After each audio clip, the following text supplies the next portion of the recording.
So I'll start with my introduction.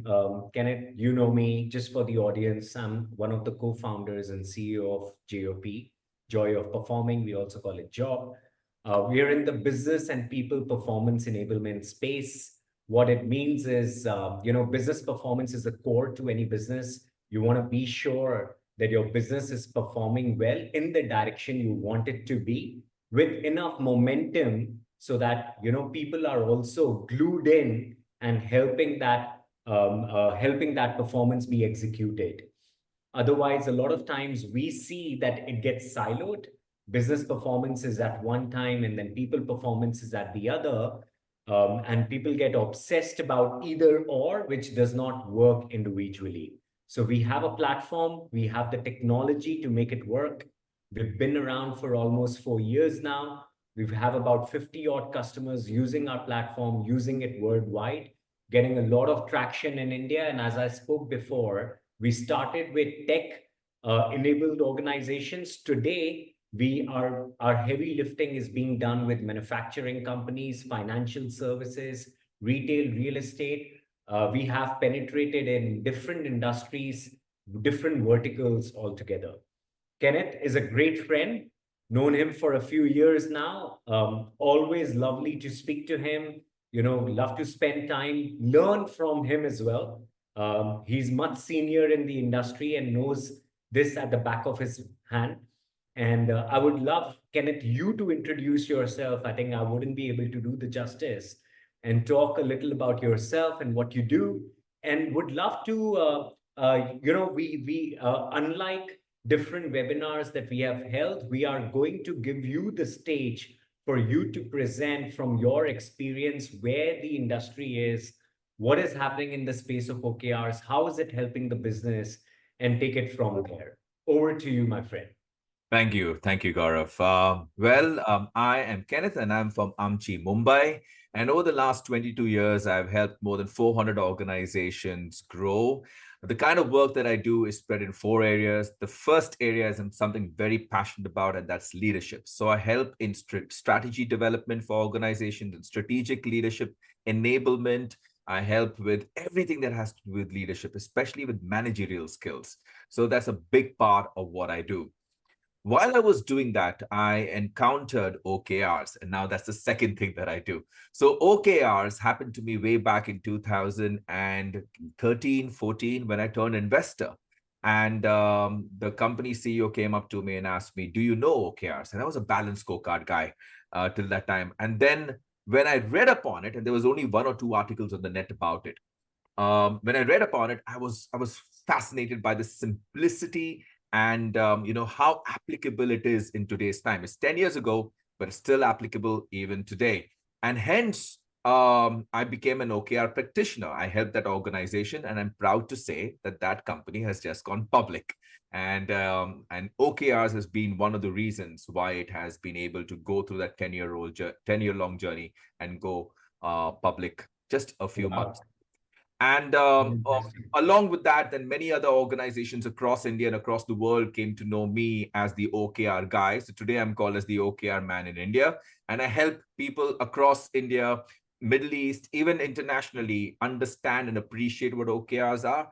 And then using good change management processes, help implement OKRs within those organizations. Then I also take care of executive presence. I believe that, there are a lot of people in organizations whose voice is not heard. I help them get a voice. And that's something, again, it's linked to leadership, but I consider that as a separate service altogether. And that's getting people to really make an impact at the workplace. And OKRs is about impact. Leadership is about impact. So XP is about impact as well. And the fourth thing that I do, now this is different, wait for it. I get people to wear boxes on their heads, and I get people to understand their box. So you must be wondering, what is a box? Has anyone asked you to think outside the box recently? All the time. So if they have, do they tell you what the box is? Yeah, not literally. I mean, I know what the box is, but not in that context, right? So this is the box, and I help leaders, individuals recognize their box, aka their mindset. and help them understand what keeps them safe, what gives them success, and what makes them resistant to change.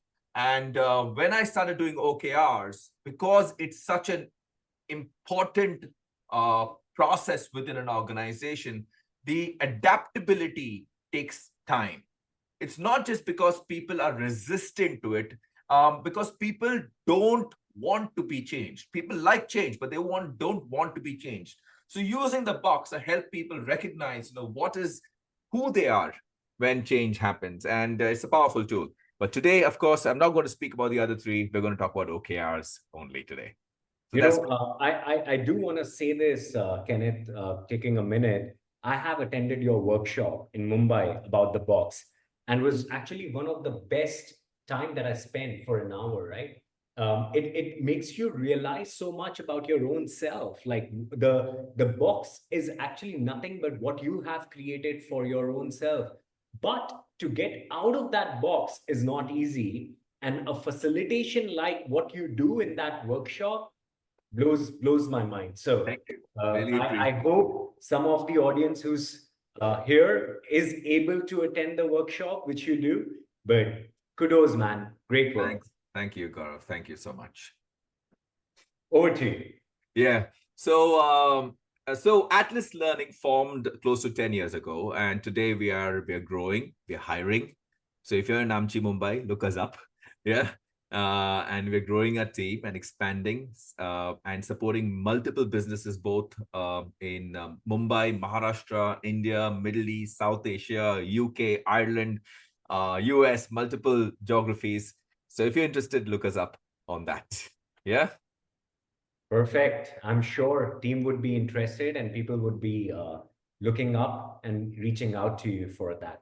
But Kenneth, what is it that you would like to cover today? I think the topic today that we want to cover is how is OKR as a framework really helping businesses and its people to come together for the goals that they want to reach in the context of India.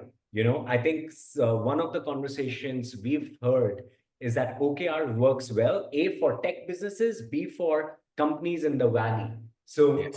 would love to know a little about from that perspective.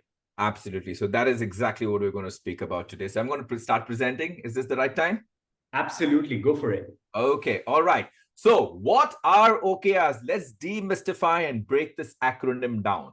OKRs stand for Objectives and Key Results. It originally started way back in the 1980s, in fact, by Intel, by Andy Grove, who's the CEO of Intel. And then he was looking at beating the shit out of Motorola at that time, because Intel was a startup, Silicon Valley startup company. The reason why it's called Silicon Valley is because of Intel.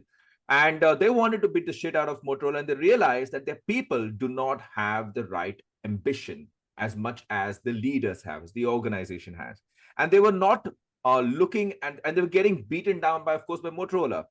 So what they decided was they needed a new kind of a goal setting methodology that helps the organization really drive home that ambition and get people engaged towards that common cause. That's when OKRs were born. And thereafter, it helped Intel become the giant that it is today, and it's helping Intel even today.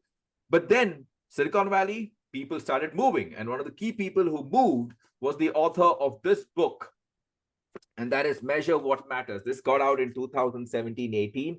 John Doerr, remember his name. So he went out of Intel and joined Google as its principal investor. And he told Larry and Sergey, who were still working out of a garage at that time, in Susan Woznicki's garage, about OKRs. And even today, 27 and a half years later, they're still using OKRs for their goal setting. Today, organizations like LinkedIn, Deloitte, Adobe, Microsoft, Amazon, you name them, are using OKRs.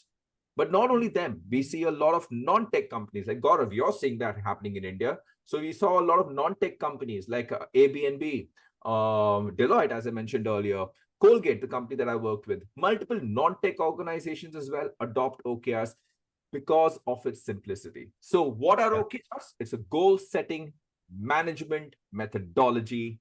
It's a mindset. It's a process. It's a system. It is a lot of discipline required in it. But in the end, it's about helping an organization understand what its goals are and aligning them. They're different from your KPIs. They're different from your MBOs. They're different from balanced scorecard. They're taking the best out of all of them and they've integrated them into this particular methodology. So that's what OKRs are in a nutshell. Now, OKRs have some superpowers attached to it. And he speaks, John Doerr speaks about it in the book Measure What Matters as well. He speaks about 5 superpowers. I speak a little bit more. The first one is alignment. I'd like to share that story. Have you ever heard of this lady who was walking down through the streets of Rome? And she was asked, she found a guy breaking stones. And she asked the guy, what are you doing? The guy looks up to her and says, can't you see I'm breaking stones? She walks a little bit ahead and she finds another guy breaking stones. And she asks him, what are you doing? The guy looks at her and says, I'm trying to build a wall or something like that. She walks a little bit ahead and she finds another guy breaking stones. And she asks him, what are you doing? The guy stands up, looks up to her and says, I'm trying to build the most beautiful building that Rome has ever seen. All 3 men are doing the same job. But very clearly, I'm sure in your heads, you will be wondering, maybe the third guy is doing his job slightly better and slightly differently. And that's alignment. Knowing what's the goal, why it exists, and what's your role in that goal. And what is your contribution expected in that goal, right? And when you have that kind of alignment, and not just a top-down alignment, but even a bottom-up alignment. The reason why Google has been successful is because of Gmail, because of Google Maps. All these projects were not top-down cascaded goals saying, hey, we need somebody to do Google Maps. No, they came in bottom-up goals. Gmail, Chrome, Sundar Pichai became popular because of Chrome. They were all bottomed up goals. They knew what the strategy of the organization is, and people showed up. So alignment is top down, bottom up, and wait for it, cross-functional. So that means you have people in the organization who understand that it's not just their goal that matters. They also have to work with others. Marketing has to work with sales. Product has to work with R&D. Everybody has to work with each other in order for the goals to be met. HR, that's one of the departments that I work with a lot. Usually they think their goal is all around, what they think is required for people. But when they start realizing that their goals come after a sales department, a marketing department, a product department, after they set their goals, their job is to support the people needs of that department. So that's what we call as cross-functional. The next one is focus. And when we look at focus, the rule of OKRs is not more than 3 to 5 OKRs at any level within the organization. The reason for this is less is more. Imagine you start your New Year's resolution and you start making a list of, I wish I can do this, I wish I can do this, I wish I can do that, I wish I can lose weight, make some money, all of those things. The moment you have more than 4 or 5, wishes, they remain to be wishes and not goals. The same things go for organizations. In order for you to really be clear about what is it that you want to achieve, limit the number. So focus. So have a few goals. That's another nature of OKRs. The third thing, what really radically changed the way goals are set and tracked within an organization is the third superpower is transparency. So this, for the first time, encouraged organizations to showcase the performance of everybody, every team, every department, every business unit for everyone to see. And in turn, should be able to see what the CEO's OKRs are and how they're performing, not just what the goal is, but how they're performing. And hence, along with that comes accountability. Yeah, because you want to see a dashboard, but you want to see a dashboard that's moving. So you want people to show up, tracking the goals, checking in, saying that I was supposed to be at 10% increase this week, but I'm only at 8%. This is why I'm at 8% and not at 10. I need help. So accountability, not in terms of only owning the goals, but also in the tracking and the measurement of that goal as well. And along with that comes the focus on outcomes. So outcomes, OKRs pushed another big O out there. So OKRs, objectives and key results. The other big O is outcome thinking. So rather than saying, in order for me to lose weight, I need to go to the gym, which I call as output thinking. It's great to have output thinking. It's great to go to the gym. I believe in going to the gym. But in addition to that, it's also outcomes for what? So outcome is, say, I want to be able to look at myself in the mirror and say, damn, I look good. That's an outcome. Or measurable outcome, or where I say that I lose 2 inches of my waist, or I'm able to walk 20 flights of stairs without without holding my breath, without stopping for breath. Those are outcomes. So OKRs in its very nature are outcome oriented. The other part is agility and adaptability. OKRs are set with a lesser cadence and a more frequent cadence, hence, than any other goal setting methodology. They're set every quarter. In fact, I have worked with organizations where we set OKRs monthly. We set OKRs in half yearly. The idea is, can we adapt to the changing circumstance that's out there in the world? And the last piece in this is enhanced performance management. That means now OKRs is not performance management. There's a reason why we're calling enhanced performance management, because it's an input to your performance, and it's a more real-time input where feedback can be given real time. How many of you on this call today have received feedback that you can't do anything with because it's too late in the day? You can't change things. So the reason why we have OKRs and we have the multiple rituals that I'm going to speak about is because you get performance feedback quickly. It helps you, and performance management is not for rating only. Those organizations that I say we need to rate our people and hence we need to pay our people, hence we have performance management, you've got it wrong. Okay. The reason why you need performance management is to help improve the performance of your organization, not to stick to a bell curve. That thinking can create a big difference in an organization succeeding, whereas an organization just incrementally improving its performance.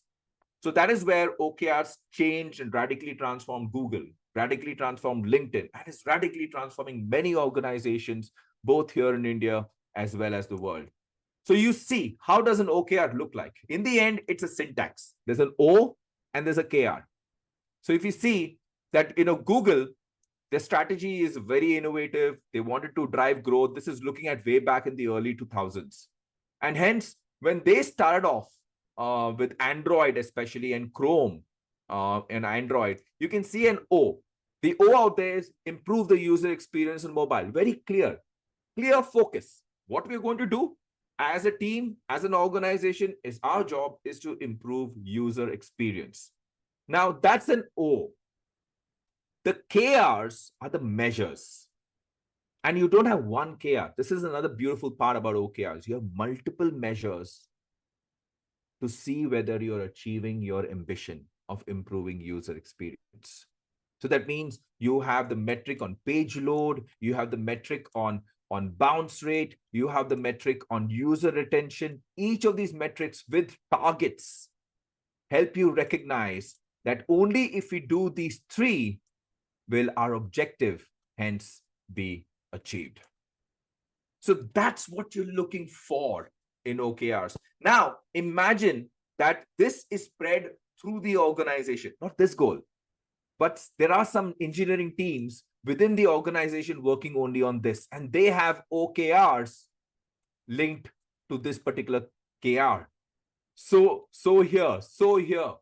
And some people come in and say that we want to support even this objective because to improve user experience, just say, for example, we need the marketing team to talk about our user experience also as well. So the marketing team comes in. Maybe the sales teams comes in. Maybe an R&D team comes in and says, okay, while the product team or the technology team is working on these three KRs, can we kind of research and see, is there some other lever that we are not looking at that can help us improve user experience? There's an experimental OKR lying somewhere within the business.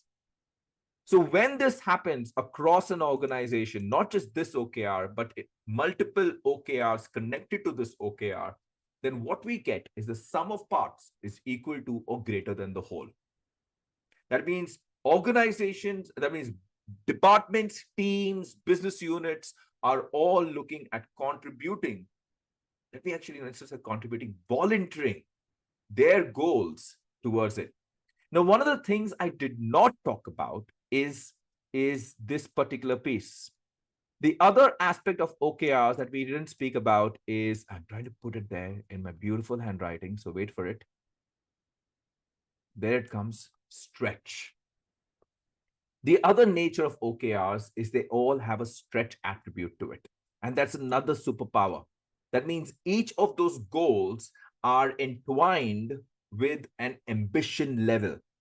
So that means, say, as a business, you know that you'll be able to say get a 10% incremental growth next year. Say you can, if you just keep on doing what you've done, you get a 10% growth. Now, what you keep on doing, what you always done is what we call as BAU. They are your KPIs that you need to hit.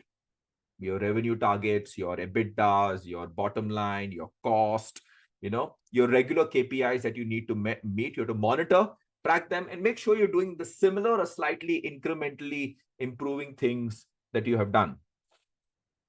However, if the same organization says that this is the right time for us to capitalize, and that's what's happening to me at Atlas Learning today, I'm sure that's happening to you at Job, at JOP. When you realize that this is the time for us to capitalize, and incremental growth is not going to cut it for you. Because maybe the 10% growth for you next year is nothing compared to the 100% growth that you could have got actually. And that's where you set a stretch. So big part of what I do with leaders is help them understand what is their appetite and what's their need for a stretch, and then create O's and KRs that are stretched in number. And now you can recognize why the need for a stretch. And that's again where agility comes in, because then you start innovating, you start experimenting. And now you understand, if you're to experiment, if you're to innovate, do you know why we have to keep performance management kind of distant away from OKRs? Because imagine being punished for failure in experimentation. You can be rewarded for failure. So good organizations will wait till they can link OKRs to performance management, till they set the right culture for it as well. Yeah. So those are the success stories. So how do you set effective OKRs? Here's another example for increasing customer satisfaction. The same syntax as you can see. So if you are deciding to write an OKR today, say, for example, you want to write about your family, about the time, say, I want to improve the quality time I spend with my family. That could be an O as well. And you could have KRs, that I spend a minimum of 1 hour uninterrupted with my kids every day. Another one, I do not look at my mobile phone for at least 4 hours after work, right? Third one, we take at least a couple of meaningful, 2 meaningful trips this quarter, right? The moment I make goals for myself and I set different measures, then that improves my objective. So you can set OKRs for you personally, and that is why OKRs have transcended from the tech world into different other reasons, because it's simple. It's simple. It's just a syntax.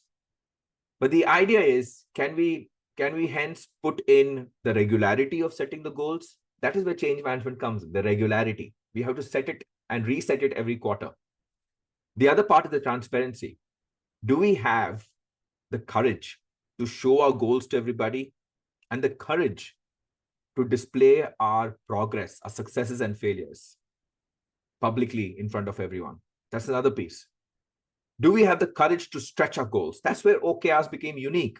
Do we have the courage to stretch it and make it, really powerful for ourselves? So that is how to set effective OKRs in a nutshell. We have spoken about this. Moving ahead, setting OKRs or writing OKRs is just 20% of the job. The actual job, what I spoke about, the 80% comes in its rituals. So quarterly planning, that means you're setting your OKRs every quarter and you're resetting it at the end of the quarter. Within the quarter, there are regular check-ins. That means you need to enter into your system. So if you have a system like JOP, which Gaurav represents, you can just put that into your system. You can go via email, you can go via mobile, you can via a laptop. You can just check in and say, on my particular KR, I was supposed to be at a 10, I'm now at an 8.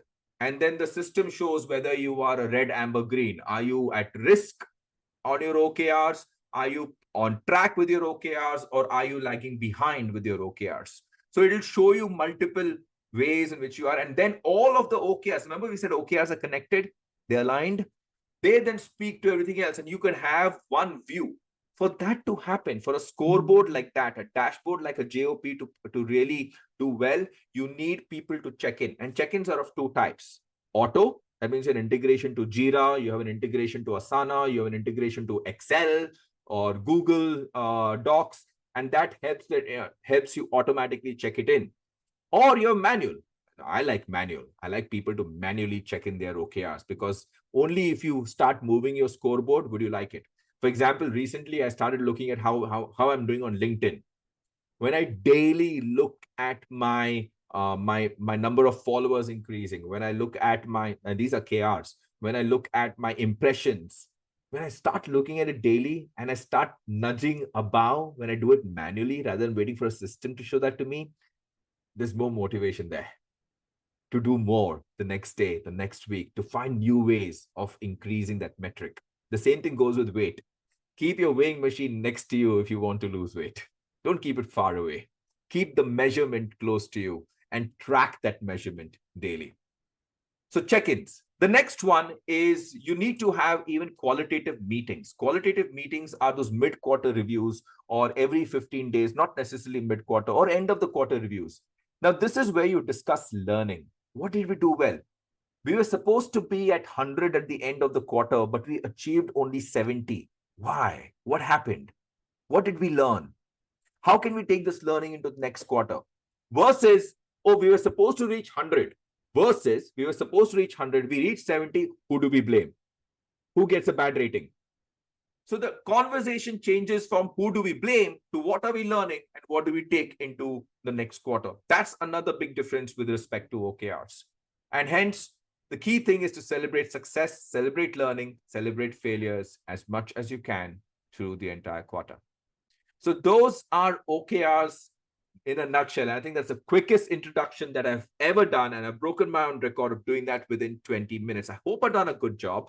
I'm going to take a pause here because I'm sure, Gaurav, you have something to share with everybody, don't you? Absolutely. But thank you, Kenneth. This was great. This was like a crash course on OKR and the benefits of it, right? Not just defining it, but how is it really important for business and people? I think that's where the meat is. So great job. And I love, 3, 4 pointers that you said. I'm just going to reinstate just for the audience to take those back, right? If you really want to beat the competition, you got to think out of the box, right? So the box is that 10%, 20% increase in your business, or how you want to increase your revenue, customers, XYZ, whatever matrix you have. But if you want to double down, and if you really want to punch above your weight, how are you going to do that? And I think that is what even I have experienced with my own self, with the businesses that I've built, and now with the customers that we are serving. I think a great framework to do that. Second, I love how you said that, while alignment, focus, stretch, performance, these are some great buzzwords, right? But to make them tangible, to make them real, and not just for the level one of your leadership, but actually take it to the lowest level in the organization. I know it is extremely hard. You can go take your team to a 3-day workshop. Trust me, the moment they come back and shit hits the roof, everything just falls flat. So, creating that culture is nothing but a discipline, and this actually creates that discipline to create the culture in the organization. And love that. And yeah, and I think beautifully put in the steps the way you said. So great, kudos to that. So what I would like to do now is, guys, maybe we can take a 2-minute hold and show you the video of what you just heard from Kenneth, how to make it real on a product like Job, right? And there are other products you can see as well, but we'll show you of how it happens on Job. Please go forward.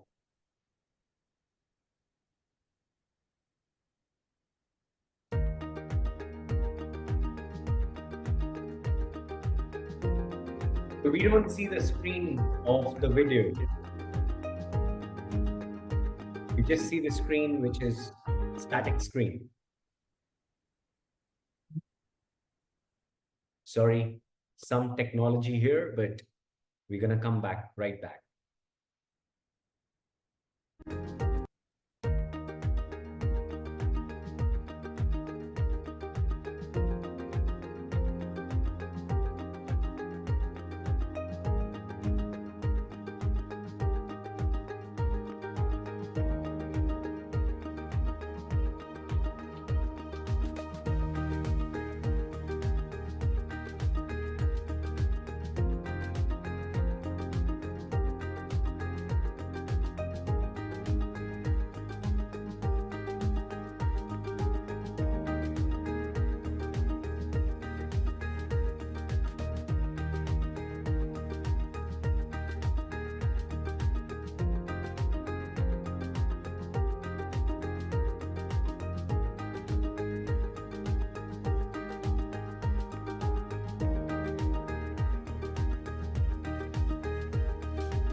Thank you. Anything, any word for this, Kenneth, or we can continue?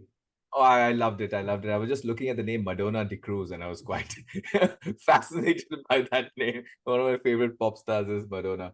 But very clearly, a tool like this, when you have it with you and your arsenal, it helps you in not just keeping your goals. I mean, can you keep goals in Excel sheets? Yes, you can. But imagine the number of Excel sheets that you have to work with ultimately. So imagine a system where it can just, pick up your progress and auto check in for you. I think that's one of the key things. The second thing is having a common scoreboard. You want to have a common scoreboard. In one of the organizations that I was working in, on their management level floor and on the shop floor where everybody works, both the floors they have two giant screens, which showcases their progress on their OKRs. That's how serious they are. So if you have the same, one of the screen, one of the parts of this video was, the progress of an organization, the dashboard. If you see the numbers, there were pie charts going in out there. If you have something like that, that people are in the know, they're more on the goals than anyone else. And there is no ambiguity. The biggest problem I've seen is people don't know what the goals are.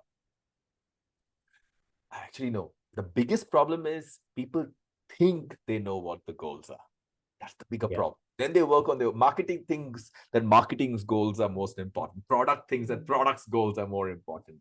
And they ignore what the strategic priorities of the organization really are.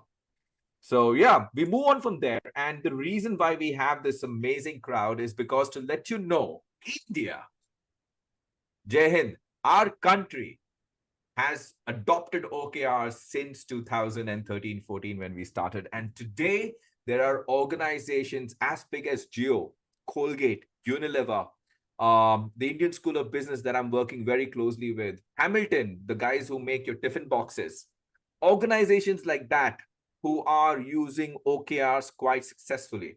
You will see it is not just startups, but it is a bunch of organizations who are using OKRs. And the reason for that is not just, oh, Google is doing it or Intel is doing it. The reason is because they find they want a system that can integrate everybody together. So I'm going to now present the case for it. Why? The first thing is India is growing compared to any other economy out there in the world. We are growing super fast. So the opportunity for us is fabulous.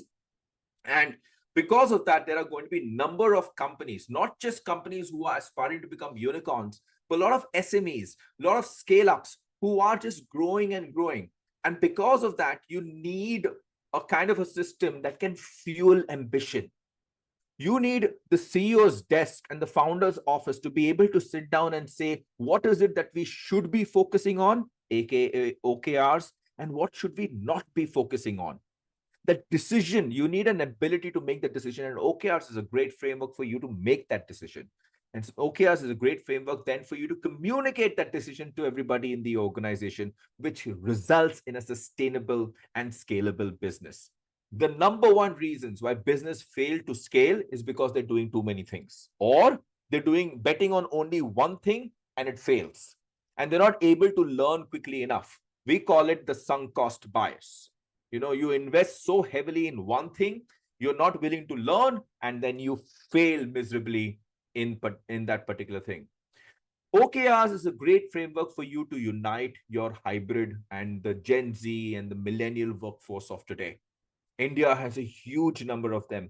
There are people who work out of their homes, there are people who work out of rural places who want hybrid working. And when you have all of that, and especially also when you have geography, we're a huge country. Many of you have offices spread across India. Now, when you want to connect them, you connect them first with goals rather than sending them, hey, let's do a Rangoli competition online. It's a great way to connect. But better than that is connect them with goals and performance and how we're doing as a business. Keep them in the know, keep them informed. OKRs is another great system for you to do just that. Unite people, bring people together. Now, this is interesting. How many of you, just ask yourself this question, know what's happening in Saudi Arabia?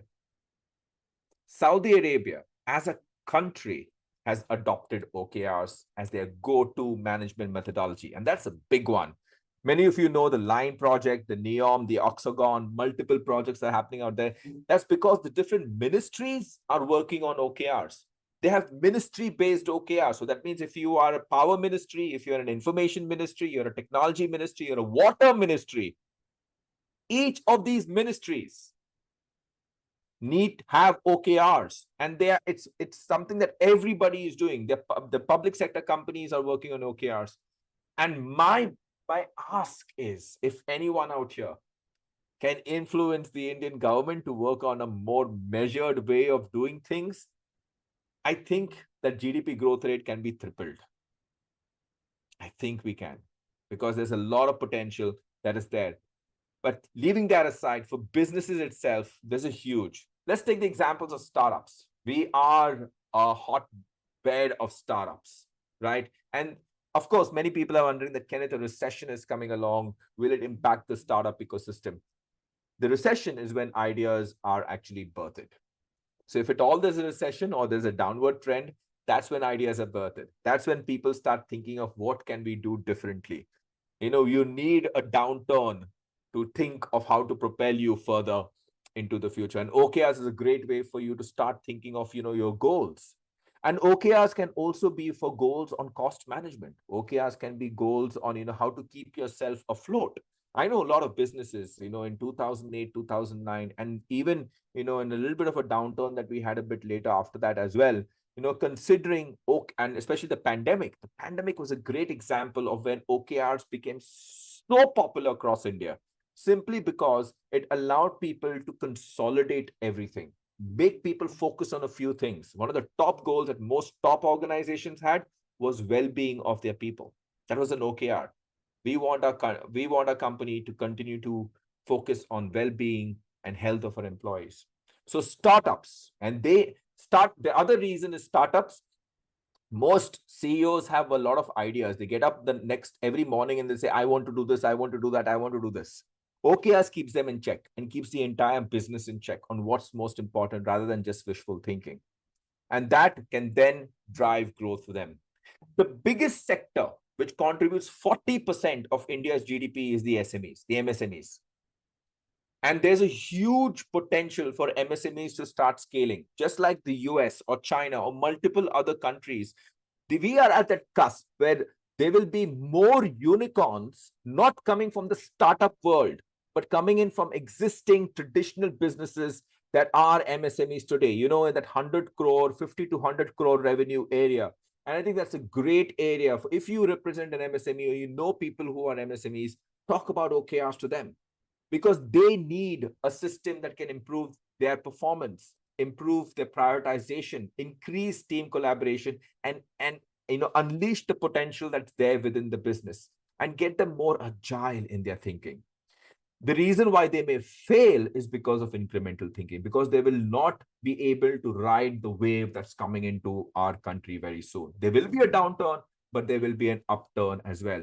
And more importantly, OKRs is a great way to keep your high-performing employees in your organization, because they will not only know what the goals are, not only contribute to the goals, but they will own the goals. And hence, we all talk about ownership mindset. A big part about ownership mindset is authorship. Are you giving people the authorship to write and own their own goals? So that's another big piece in this entire thing. So SMEs, there will be a change in the way you're functioning. So even if you're a family run business, or you are a couple of founders who got together to create a firm or a small manufacturing unit or a tech company that you set up 10, 15 years ago, consider OKRs as a way for you to supercharge a few of your goals so that you are not caught wanting when we are able to ride the wave. And of course, I would say the entire government and public sector, the call out is also there. We have been in talks with some really big organizations. Reliance, the entire geo ecosystem, has been on OKRs for some section of their businesses. But of course, the call out is into the big ones. We know a lot of the large steel manufacturers. We have a cement manufacturer who has reached out to us, considering OKRs as a way for them to do business. FMCG companies are looking at OKRs, but we're also seeing PSUs considering OKRs as a way for them to manage their goals and set goals without affecting how they are. There's a need to be nimble and agile. That's the need. And you can do that. OKRs is a great way for you to do that. Yeah. So we see that as well. So yeah, what I do is I train people, I certify people. I have a training program. It's one of the most popular one in the world today, where we're trained and certified close to 5,000 OKR, internal OKR champions, external OKR consultants. So that's what I do. I train people. We coach. So if at all you have a leadership team and you want them to come together to write their OKRs, then I help them both from vision, mission, strategy to OKRs, and then help them in implementing that in the organization. So it's a big part of coaching that I do with leaders. And of course, I do consulting. I partner with companies like Job, where we come together. Job comes in with the technology. I come in with the thought leadership and with the change management, and we work together to help your organization hence adopt OKRs. So that's it, Gaurav.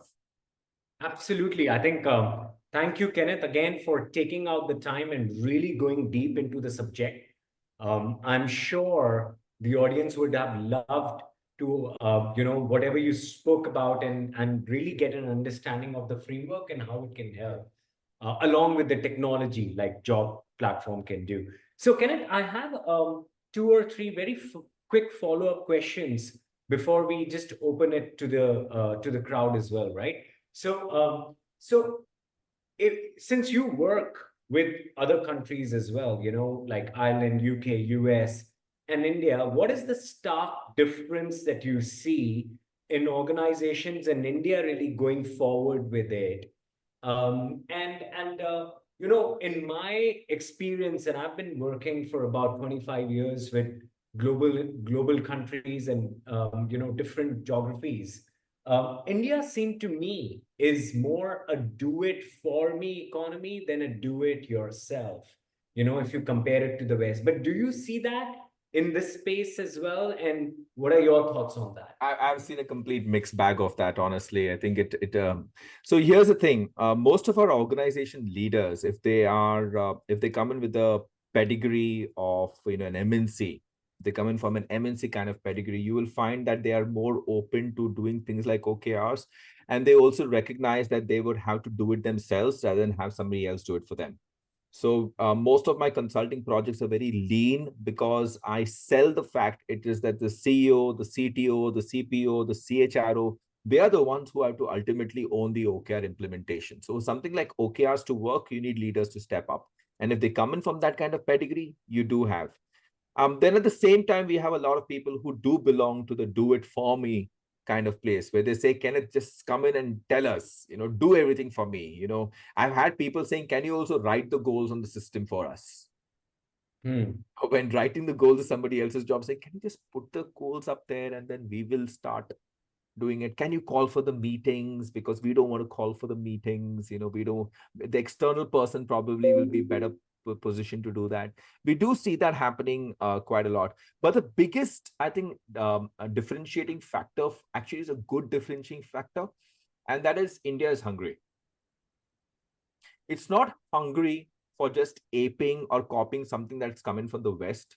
They're hungry for this methodology because it's actually quite what we need today. So the biggest difference is there's more hunger for OKRs that I see in India today than I see in the USA or I see in UK or other places, because those countries are going through, in a way, their own recession. Well, we are still not. We are still growing and probably will grow and be able to ride this wave. So the bet is here. So there are people and leaders coming up and say, if at all it's time for us to double down, and since we have a good enough cash flow and or we have investments, let's invest in our way of working today, rather than wait for us to scale in multiple levels and not have a way of working. Yeah, I just want to add to that. I think this is beautifully put. And when you need to grow and when you need to double down, and mind you, resources are always limited, no matter how big, small business you are, right? Resources are always limited. So with limited resource, if you want to double down, you need to think of a way to make that happen to the lowest mile, to the lowest level in the organization. So from the CEO to janitor needs to be thinking in the same direction. And I think beautifully said that it does. So after all what we have heard today and we understood what you were saying, and how can the leaders on this webinar take this back home and really make it work, from the theory to make it practical in their businesses? What are the steps to follow? So I'm a big fan of Chip and Dan Heath, who have written the book called Switch. And one of the first things they say is, whenever you're doing something, do it small, do it little, and do something which is very, very easy to do first. OKRs is. So I remember when I was working with one of the large FMCG companies, the CEO said that we are an elephant, and Kenneth, by doing OKRs, you're going to teach us how to dance. And then I said, I'm going to teach you to dance first. I'm going to teach you the first step. That's it. And then we will get to the next step as we go along. So the first thing I will tell you to do, if you're a leader, or if you're a team member, if you're a head of a department, if you're an agile coach, just write your own OKR for now. That's step number one. Write an O, write a KR. It's okay if you get it wrong. If you want to double check, you have my email ID. Just send me an email and I can give you feedback whether the O's and the KRs have been written well. Okay, we can do that. And I would say don't try to do it for your entire organization straight off the bat. Take a small team. Maybe you have a product, you have one product. Like, Gaurav is a serial entrepreneur. He has multiple companies. Maybe Gaurav says, let me do it for the OKR software piece today. I'm sure you are. But a small product, a small part of your business. It could be for yourself, for your health, for your family, for social life. It could be for finance. Just select one aspect of your business, one aspect of your life, write an OKR and track it for 1 month. Yeah. So of course you're working on it. You're doing things to make that KRs move. But then track it and see how it goes. And see if this is a system, the writing of the goal, does it motivate action? And does it motivate then alignment within the organization? So yeah. No, awesome, awesome. And another question which is being asked by a lot of audience, and I have also heard that a lot, is that sometimes how do you really measure the return on investment for the effort and the money goes into the OKR? Is there any measure? And what is it that you will call a success if a company takes OKRs on board?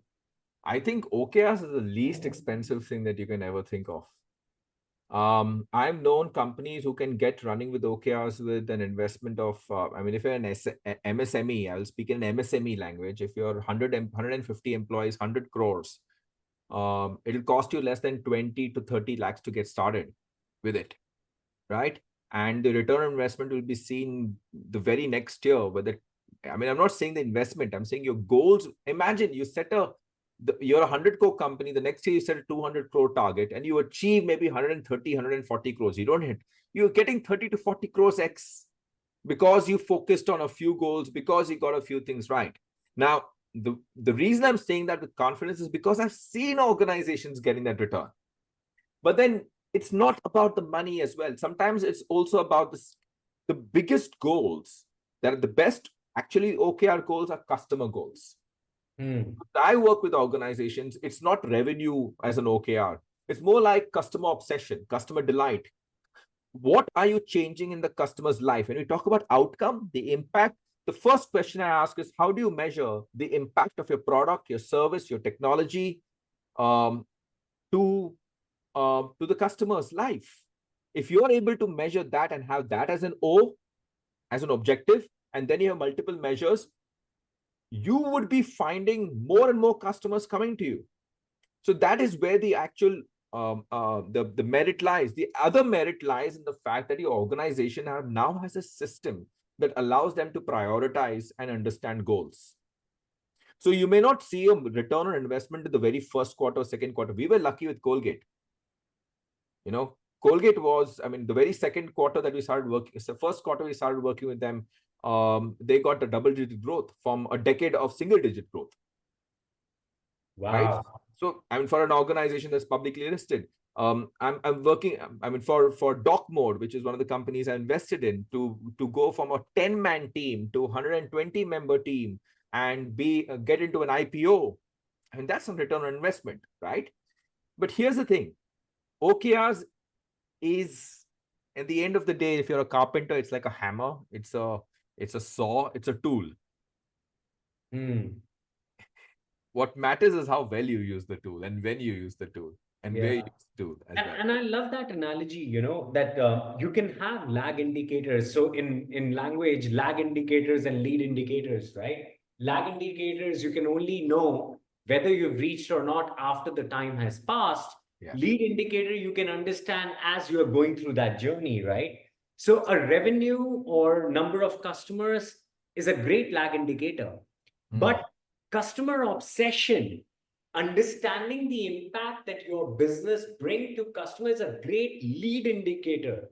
And if you are able to measure that and move the needle on that, your probability of getting to the lag indicator of revenue of customers is much higher. And that is what OKR does. There is no return on investment on OKRs, but the probability of you getting success for your goals, I can tell you it's at least 5x higher, if not more.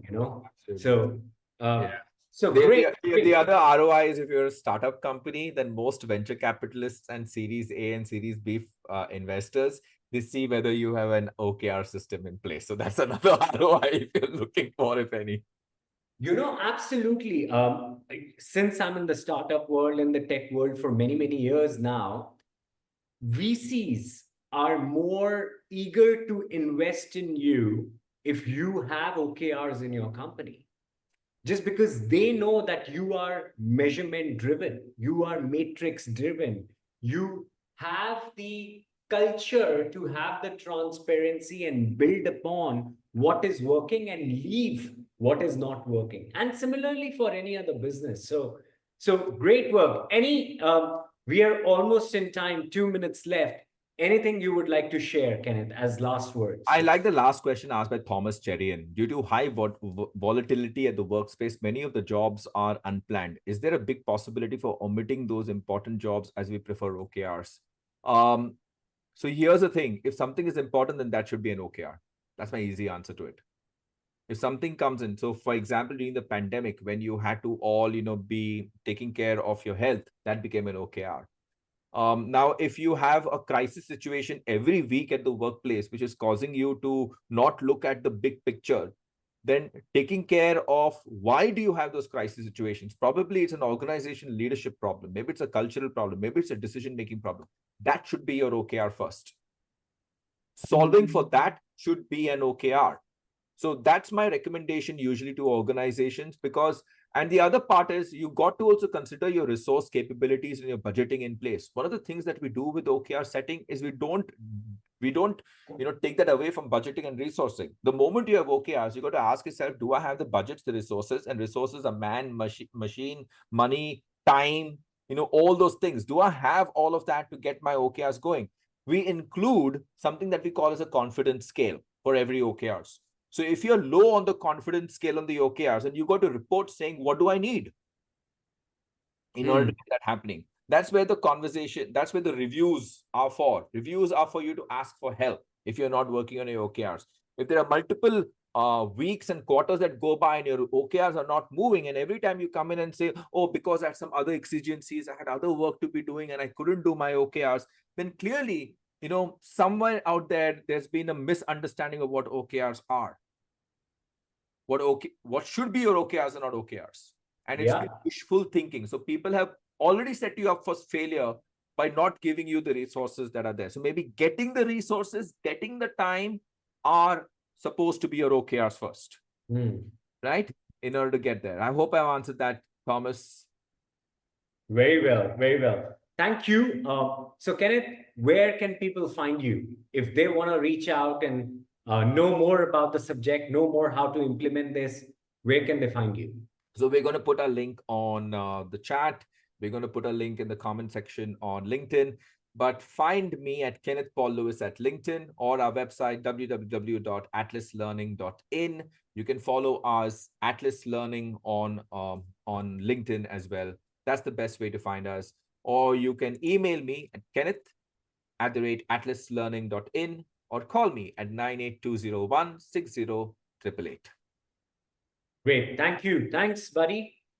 Great conversation, great insight. I'm sure the audience would have taken a lot of good things from it. Thank you very much, Gaurav, for having us. Thank you, Janvi, and thank you, Aditya, for setting this up. And thank you, Akshita, as well. Thank you. Thanks, everyone. Take care now. Bye-bye. Jai Hind.